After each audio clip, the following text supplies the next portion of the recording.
نحمده ونصلي على رسوله الكريم اما بعد فاعوذ بالله من الشيطان الرجيم بسم الله الرحمن الرحيم رب اشرح لي صدري ويسر لي امري واحلل عقدة من لساني يفقهوا قولي رب زدنا علما اللهم فقهنا في الدين اللهم انا نسألك علما نافعا وعملا متقبلا ورزقا طيبا اللهم انفعنا بما علمتنا وعلمنا ما ينفعنا وزدنا علما آمین یا رب العالمین.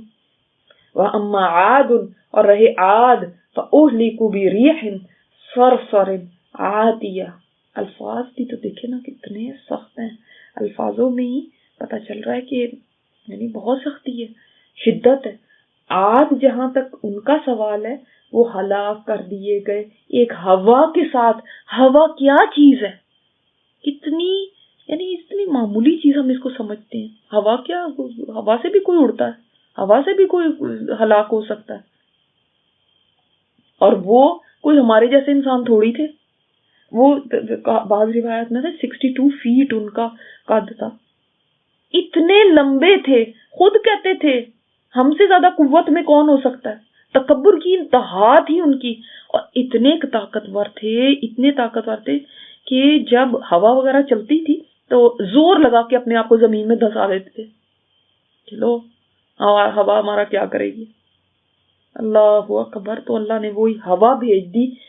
اللہ اکبر. کے ابن ابی حاتم میں آتا ہے، آپ صلی اللہ علیہ وسلم فرماتے ہیں عاد کو ہلاک کرنے کے لیے ہواؤں کے خزانے میں سے صرف انگوٹھی کے برابر جگہ کشادہ کی گئی تھی جس سے ہوائیں نکلی، اور پہلے وہ گاؤں اور دیہات والوں پر آئیں. ان تمام مردوں عورتوں کو، چھوٹوں بڑوں کو، ان کے مالوں جانوروں سمیت لے کر آسمان و زمین کے درمیان معلق کر دیا گیا. اور شہریوں کو بوجہ بہت بلندی اور کافی اونچائی کے یہ معلوم ہونے لگا کہ یہ سیاہ رنگ بادل چڑھا ہوا ہے. وہ خوش ہونے لگے کہ گرمی کے باعث جو ہماری بری حالت ہو رہی تھی اب پانی برس جائے گا. اتنے میں ہواؤں کو حکم ہوا اور اس نے ان تمام کو، اللہ اکبر استغفر اللہ، ان شہریوں پر پھینک دیا. یہ اور وہ سب ہلاک ہو گئے. یعنی کیا ہوا تھا کہ ان کو اٹھایا گیا، اٹھا کے پٹھا گیا، یعنی اٹھا کے دے مارا گیا نیچے. اور یہ ہوا کیسی تھی؟ سر تھی. اس میں سخت ٹھنڈک بھی تھی اور بہت تیزی تھی. اور یہ ہوا بھی کیسی تھی؟ سرکش ہوا تھی. یعنی ہوا بھی کہیں رکنے والی نہیں تھی. ہوا کے لیے یہ دو الفاظ قریب قریب کے لائے گئے. سر میں بھی تیزی ہے، اور حد سے گزرنے والی جو سرکش ہوا ہے اس میں بھی تیزی ہے. تاکید کے لیے نا، اتنی زیادہ تیز آندھی تھی. استغفر اللہ. وہ کیسی آندھی ہوگی. تھوڑے ہی ہمارے اوپر یہاں پہ ہوا چلنے لگے تو ہمارے تو گھر ہی اتنے نازک ہے کہ کھڑکیاں کھڑکڑانے لگتی ہیں. رات میں تیز ہوائیں شو شو کریں تو نیند نہیں آتی کہ نہ پتہ نہیں کیسی ہوائیں. اس لیے آپ صلی اللہ علیہ وسلم جب دیکھتے تھے بادل آئے ہوئے گھٹائیں تو نبی علیہ الصلوۃ والسلام مسجد کا رخ کرتے تھے، بہت خوفزدہ ہو جاتے تھے، اللہ کا ذکر کرتے تھے. یہ پتہ نہیں اس ہوا میں بھی کہیں عذاب نہ ہو، ان بادلوں میں کہیں عذاب نہ ہو. سخرها علیہم 7 لیال و 8 ایام، مسلط کر دیا ان پر 7 راتوں تک اور 8 دن تک. یعنی یہ ہوا یعنی اس ہوا کو، ہا کی ضمیر ریح کی طرف جا رہی ہے. اور یاد رکھیں ریح جب یہ واحد آتا ہے نا، آپ دیکھیں گے قرآن پاک میں یہ عذاب کے لیے اور یعنی ایک مشکل، یعنی ایک بری ہوا کے لیے آتا ہے. اور ریاح جب آتا ہے اس کی جمع تو وہ ایک اچھی خوشگوار ہوا، خوشخبریاں سنانے والی ہوا کے لیے آتا ہے. پہلے بھی آپ کو یہ بات بتا چکی. تو یہ ہوا چلتی رہی ان کے اوپر 7 راتوں تک اور 8 دن تک. صبح سے شروع ہوئی تھی اور دن اور رات چلتی گئی پورے ہفتے. کیا اللہ تعالیٰ کو ایک ہفتہ ہوا چلانی پڑی ان کو مارنے کے لیے؟ نہیں، یہ بات نہیں ہے. بلکہ بات یہ تو ایک ہی دفعہ سے ہی ان کی جانیں ختم ہو گئی تھی. لیکن اس سے پتہ چلتا ہے کہ اللہ تعالیٰ کا غضب کتنا تھا ان کے اوپر کہ ہوا بند نہیں ہو کے دے رہی تھی. اور یہ ہوا کے خزانوں میں سے صرف کتنی تھی؟ جتنا یہ انگوٹھی کا حلقہ ہوتا ہے، اتنی سی ہوا. ایک جگہ آتا ہے بیل کے نتنے کے برابر ہوا. بس ہوا کے خزانے میں سے صرف اتنی چھوڑی گئی تو پوری قوم ہلاک ہو گئی. اللہ کا ہوا کا خزانہ کتنا بڑا ہوگا. اور جو ہمارے پاس ہوا چلتی ہیں وہ تو پتہ نہیں سوئی کے ناکے کے برابر بھی نہ ہوں گی، اتنی ہلکی ہوں گی. جبھی سب چیز الحمدللہ ٹھیک ٹھاک رہتی، اتنی سی ہوا سے یہ حال ہو گیا. سوچ سکتے ہیں پھر اللہ تعالیٰ کے لشکروں کے قوت، اللہ کے لشکر کیسے ہیں. ہم تو اللہ کے لشکروں کے سامنے نہیں کھڑے ہو سکتے، اور اللہ کے لشکروں میں سبھی چیزیں ہیں، سبھی چیزیں اللہ کے لشکر بن سکتے ہیں.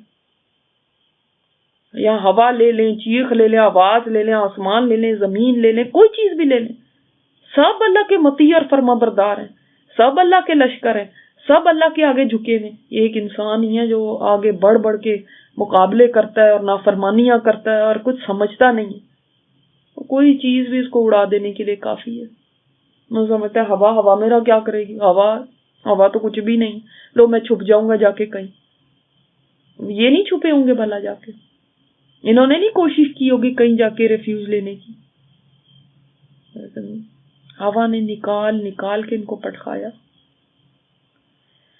اللہ تعالیٰ تو کھول کھول کے آیات بیان کرتا ہے کوئی پھر جو سمجھنے والا، کوئی تو سمجھے، کوئی تو نصیحت لے ان آیات سے. حسومن جڑ سے کاٹ دینے والی بھی مانا ہے، یعنی ایسی ہوا جو کاٹ کے رکھ دینے والی ہو، ان کے روح اور جسم کا رشتہ کاٹ دیا جس نے. اور دوسری کیا بات ہے کہ یعنی مسلسل، جس میں یہ مانا کہ مسلسل چلتی رہی ہے آندھی. فَتَرَ الْقَوْمَ فِيهَا صَرْعَىٰ، تو تم دیکھتے ہو لوگوں فیہا اس میں صرعا گرے ہوئے ہیں، کأنہم اعجاز نخل خاویہ، جیسے کھجور کے درختوں کے تنے کھوکھلے. اب یہ اللہ تعالیٰ نے ایک ایریل ویو دکھایا ہے ان کا. اگر اوپر سے آپ دیکھتے تو پتہ ہے کیا نظر آتا، ایسے جیسے لمبے لمبے کھجوروں کے تنے بوسیدہ ہو کے گرے پڑے ہیں، ایسے نظر آنا تھا.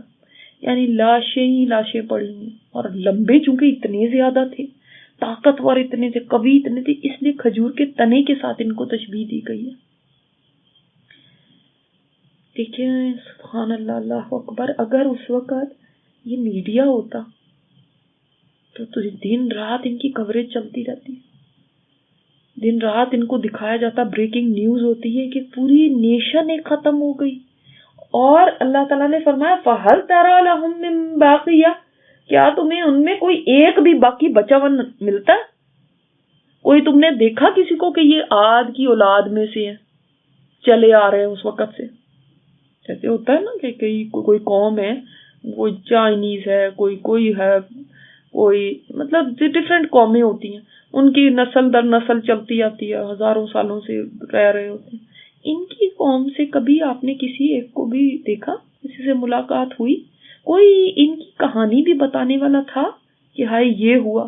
کوئی روتا دھوتا بھاگتا ہوا آتا اور کسی کو بتاتا؟ کوئی تھا؟ کوئی بھی نہیں. کوئی ایک بچہ بھی نہیں بچا، کوئی ایک بوڑھا نہیں بچا، کوئی جوان نہیں بچا، کوئی بھی نہیں بچا. اللہ اکبر. اس سے پتہ چلتا ہے اللہ کی پکڑ سے ہمیشہ ڈرتے رہنا چاہیے.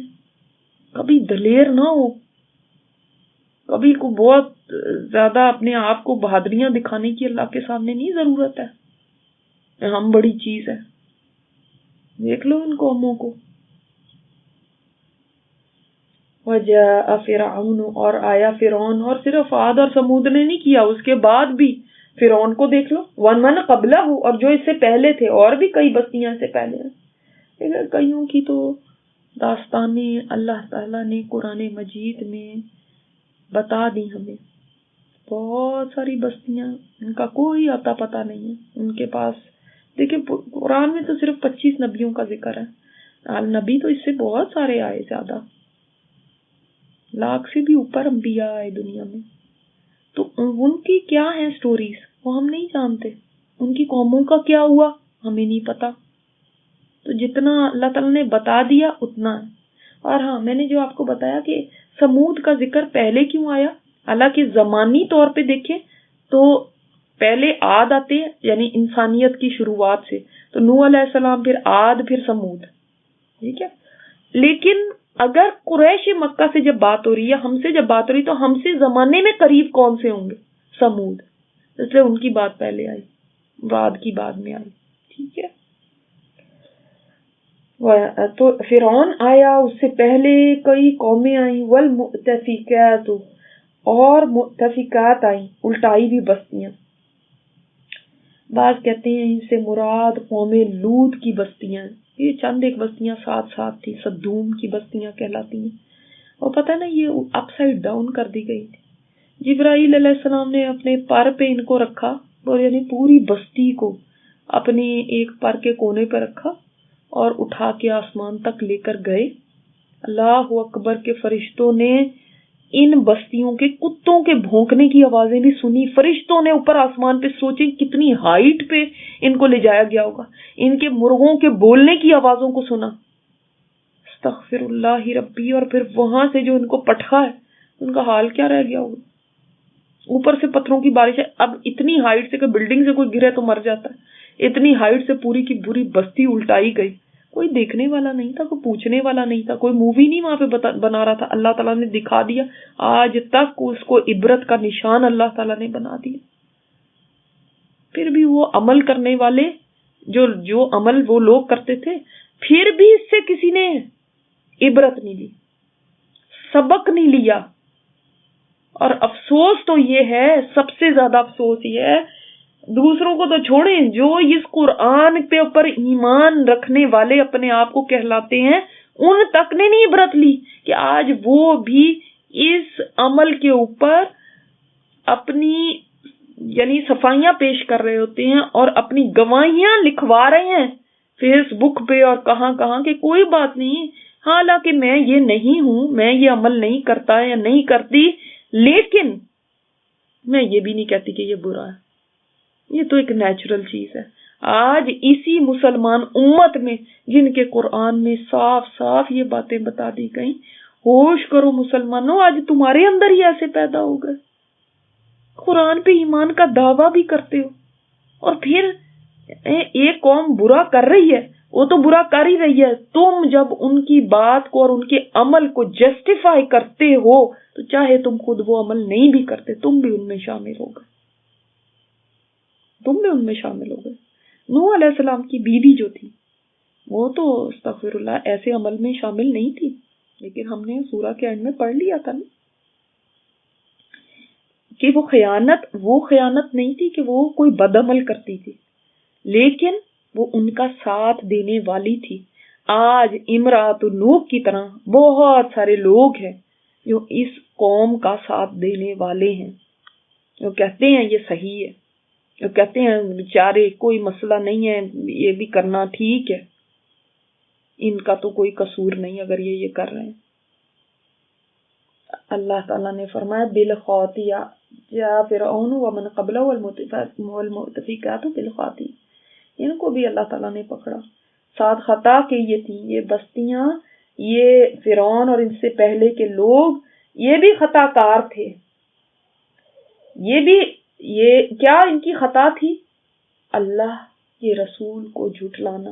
اور اللہ کا رسول کیا کہتا تھا ان کو کہ قیامت آنے والی، اپنا عمل درست کر لو، ہوش کر لو لوگوں. لیکن ان کو کوئی اثر نہیں ہوا. انہوں نے کہا کہ نہیں، جو ہم کر رہے ہیں ٹھیک کر رہے ہیں، کوئی قیامت میں آمد نہیں آنی. وہ کہتے تھے وہ کبھی بھی وقت آ سکتا ہے، لیکن یہ لوگ غفلت میں پڑے رہے، اتنے دنیا میں مگن تھے، ان کو ہوش ہی نہیں تھا. کوئی دن ہے بھی ایسا کہ جس دن اللہ کے حضور پیش ہونا ہے. وہ بے پرواہ تھے، جھٹلاتے تھے کچھ نہیں ایسا ہوگا، تو تباہ و برباد ہو گئے. ان کی خطا کیا تھی؟ دیکھیں آگے بات آ رہی، فَعَصَوْا رَسُولَ رَبِّهِمْ، انہوں نے نافرمانی کی اپنے رب کے رسول کی. فَأَخَذَهُمْ أَخْذَةً رَّابِيَةً، تو ان کو پکڑ لیا ایک ایسی پکڑ نے جو بڑھتی جاتی ہے. میں نے آپ کو بتایا نا ربا سے ہے، جو سخت پکڑ ہے بڑھتی جاتی. اب کیسے بڑھ رہی ہے؟ یعنی دنیا میں تو جو ان کو پکڑ آ گئی سو آ گئی، وہ بڑھتی ہی جائے گی. اب جو آگے قبروں کے اندر اور جو ان کے لیے صبح اور شام ان کو ان کا انجام دکھایا جاتا ہے، اور پھر وہیں تک نہیں ہے، اور بڑھے گی آگے قیامت میں، اور بڑھ جانی ہے، پھر آگ کا عذاب بھی بڑھتا ہی چلا جائے گا. تو دس از ناٹ دا اینڈ کہ چلو یہاں پہ ہی ختم ہو جاتی بات تو پھر بھی تھا، لیکن ان کی یہاں تک انجام ختم نہیں ہوا، آگے تک چل رہا ہے، اور چلتی ہی جائے گی ان کی سزا، بڑھتی ہی جائے گی ان کی سزا. اِنَّا لَمَّا طَغَى الْمَاءُ، بے شک ہم نے جب بلندی میں تجاوز کر دیا پانی کو. یہ کس کی طرف اشارہ ہے؟ قوم نوح، یعنی جب ان کے اوپر پانی کو بلند کر دیا تھا. حَمَلْنَاكُمْ فِي الْجَارِيَةِ، ہم نے سوار کر دیا تم کو کشتی میں. یہ تم کون ہے؟ کون ہے تم؟ یہاں پہ کہا جا رہا ہے کہ جب پانی اوپر بلندی پہ آیا تو ہم نے تم کو کشتی میں سوار کر دیا. کیا میں اور آپ مراد ہیں؟ جو لوگ گریجویٹ کرنے والے ہیں نا، وہ زیادہ ان سوالوں کے جواب ان کو دینے چاہیے. جیسے میں نے آپ کو ری اور ریاح کا بتایا، ادراکا کا بتایا، یہ سب چیزیں میں بتا چکی ہوں. اگر آپ لوگوں کو یہ سب چیزیں آتی ہوں گی تو اس کا مطلب ہے کہ الحمدللہ آپ یاد رکھنے والے میں سے. اگر بھول گئی ہیں تو اس کا مطلب ہے کہ کورس کو دہرائیں پھر. تو حملناکم سے مطلب کیا؟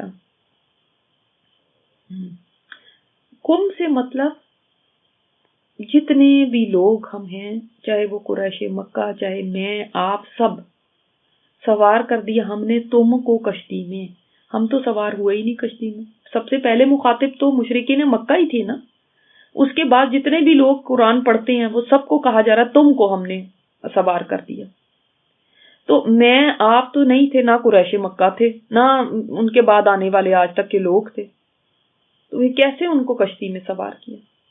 اس لیے کہ جو لوگ کشتی میں سوار ہوئے تھے انہی سے آگے انسانیت چلی ہے. اسی وجہ سے تو نوح علیہ السلام کو آدم ثانی کہا جاتا ہے، یعنی سیکنڈ آدم. اس کے بعد جو بھی انسان آئے وہ ان کی نسل سے ہی آئے ہیں، کوئی اور باہر سے نہیں آیا. ان کی اولاد میں سے ہی پھر آگے انسانیت چلی تھی. تو ہم نے تم کو کیا، اس کا مطلب ہے کہ انسان کو سمجھنا چاہیے کہ یہ بھی اللہ تعالیٰ کا احسان ہم پر ہے. اس دن اللہ ان لوگوں کو سیو نہ کرتا تو ہم میں سے کوئی بھی نہ ہوتا. جیسے آپ اس کی پہلے بھی مثال دیکھ چکے ہیں سورہ بقرہ میں. اللہ تعالیٰ یا بنی اسرائیل اذکروا نعمتی التی انعمت علیکم انی فضلتکم علی العالمین، اللہ تعالیٰ فرماتے ہیں. تو یہود کو کہا گیا، اب یہود کہیں ہم پہ تو نہیں فضل ہوا، وہ تو ہم سے پہلے آباء و اجداد پہ ہوا، لیکن کہا گیا کم، یعنی تمہارے آباء و اجداد پہ جو فضل و کرم وہ تم پہ بھی ہے. اسی طرح ہمارے آباء و اجداد، وہ بھی ہمارے آباء و اجداد ہی تھے نا. اتنی نسلیں ہزاروں سال پیچھے چلے جائیں تو وہ ہمارے باپ دادا ہی تھے جو اس کشتی میں سوار ہوئے تھے. تو تم سب کو ہم نے کشتی میں سوار کر دیا تھا. یہ کتنا بڑا اللہ کا احسان ہے کہ سب غرق ہو گئے تھے اور تمہیں اللہ نے سیو کر لیا. اور جب پانی اوپر بڑھا تھا، کہا جاتا ہے کہ پانی ہر چیز سے اوپر 15 ہاتھ اوپر چلا گیا تھا، ہر چیز سے. تو اندازہ کریں کہ فلڈنگ ہوگی ہر طرف، زمین سے بھی پانی نکل رہا، آسمان سے بھی اتر. آگے بھی سورہ نوح میں اس کی بات آئے گی. لِنَجْعَلَهَا لَكُمْ تَذْكِرَةً، تاکہ ہم بنا دیں اس کو تمہارے لیے یاد دہانی، یہ تمہارے لیے ریمائنڈر رہے. تم جب بھی کشتی دیکھو تمہیں یاد آئے کہ میرے آباء و اجداد اس کشتی میں سیو ہوئے تھے تو آج میں موجود ہوں. تمہیں یاد آئے اللہ کا احسان کہ اس نے کشتی میں بچا لیا تھا میرے آباء و اجداد کو. ٹھیک ہے. اور رسول کی نافرمانی کرنے والوں کو کیسے اللہ نے ہلاک کیا. ٹھیک ہے نا. جب کشتی دیکھے تو یہ یاد آنا چاہیے، جب پانی دیکھے تو یہ یاد آنا چاہیے کہ جب پانی فلڈنگ دیکھے تو یہ یاد آئے. وَتَعَيَّهَا أُذُنٌ وَاعِيَةٌ، اور یاد رکھے کان یاد رکھنے والے. اب سمجھ آتی ہے نا وائیون کی بات؟ اب سمجھ آئی ہے نا کہ یعنی کانوں کے اندر یہ بات جائے تو بھولے نہیں، پھر کان اس بات کو یاد رکھیں کہ ہاں ایک ایسا ہوا تھا، اور اس کو کوئی بات اس میں سے رہ نہ جائے. یہ یاد دہانی ہے، ریمائنڈر بھی ہے، اور دیکھیں تذکرہ آیا، ذکر نہیں آیا، تذکرہ. جب میں نے آپ کو بتایا جب الفابیٹس بڑھتے ہیں تو کیا ہوتا ہے، حروف بڑھ جائیں، اب ذکر کی جگہ تذکرہ آ گیا تو کیا مطلب کیا ہوا اس میں، پھر کچھ نہ کچھ چینج آئے گی نا. مانا تو یاد دہانی ہی رہے گا، لیکن کیا چینج آئے گی، معنی میں بھی اتنی ہی زیادہ اضافہ ہو جائے گا. جیسے حروف بڑھے ہیں تو معنی بھی اس طرح ہی بڑھ جائے گا. ٹھیک ہے، تو یعنی الٹیمیٹ ریمائنڈر سمجھ لیں، یعنی ایسا ریمائنڈر جس کو اگنور نہیں کیا جا سکتا. سبحانک اللہم و بحمدک نشہد ان لا الہ الا انت نستغفرک و نتوب الیک.